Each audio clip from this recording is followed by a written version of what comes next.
ഒരു നാടൻ ചിക്കൻ കറി ഉണ്ടാക്കിയാലോ? ഇത് 1 കിലോ ചിക്കൻ്റെ അളവിനാണ് ഞാൻ പറയുന്നത്. ചൂടായ പാനിലേക്ക് ഒരു 4 ടേബിൾ സ്പൂൺ വെളിച്ചെണ്ണ ഒഴിച്ചു കൊടുക്കാം. വെളിച്ചെണ്ണ നന്നായി ചൂടായതിനു ശേഷം ഒരു പിടി കറിവേപ്പില ഇട്ട് കൊടുക്കാം. പിന്നെ ഒരു ചെറിയ കഷ്ണം ഇഞ്ചിയും 20 അല്ലി വെളുത്തുള്ളിയും കൂടി ചതച്ചതും, ഒരു 6 ചെറിയുള്ളി ചതച്ചതും, 6 പച്ചമുളക് ഇങ്ങനെ ചെരിച്ചരിഞ്ഞതും കൂടി ഇട്ട് കൊടുത്തിട്ട് നന്നായിട്ട് വഴറ്റിയെടുക്കാം. ഇതെല്ലാം കൂടി ഒന്ന് വാടി വന്ന ശേഷം തീ നന്നായി കുറച്ചിട്ട് മല്ലിപ്പൊടിയും കുരുമുളക് പൊടിയും ആഡ് ചെയ്യാം. ഞാനിവിടെ 2 ടേബിൾ സ്പൂൺ കുരുമുളക് പൊടിയും 2 ടേബിൾ സ്പൂൺ മല്ലിപ്പൊടിയാണ് ആഡ് ചെയ്യുന്നത്. എന്നിട്ട് ആ ഒരു പച്ചമണം മാറുന്നത് വരെ നന്നായിട്ട് ലോ ഫ്ലെയിമിൽ തന്നെ വഴറ്റി കൊടുക്കണേ.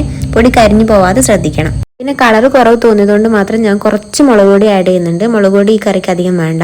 ഇനി ഇതിലേക്ക് ഞാൻ വാഷ് ചെയ്തിട്ട് ഉപ്പും മഞ്ഞളും പുരട്ടി വെച്ച് ചിക്കൻ ആഡ് ചെയ്ത് കൊടുക്കുന്നുണ്ട്. ഈ ചിക്കനിലെല്ലാം മസാല പിടിക്കുന്ന രീതിയിൽ നന്നായി ഒന്ന് മിക്സ് ചെയ്ത് കൊടുക്കാം. എന്നിട്ട് ഞാൻ ഒരു ഗ്ലാസ് ചൂടുവെള്ളം ഒഴിച്ചു കൊടുക്കുന്നുണ്ട്. പിന്നെ ഉപ്പ് ചെക്ക് ചെയ്ത് കുറവാണെങ്കിൽ കുറച്ചും കൂടി ഉപ്പിട്ട് കൊടുത്ത് എല്ലാം കൂടെ ഒന്ന് അടച്ചു വെച്ച് ഒരു 20 മിനിറ്റ് വേവിച്ചെടുക്കാം. അപ്പോൾ ചിക്കൻ വെന്തെന്ന് ഉറപ്പായാൽ കുറച്ചു നേരം തുറന്ന് വേവിച്ചിട്ട് നന്നായിട്ട് വരട്ടി എടുക്കാം. ഇതിൻ്റെ ഇടയിൽ ഞാൻ കുറച്ച് കുരുമുളക് പൊടി ആഡ് ചെയ്തിട്ടുണ്ട്.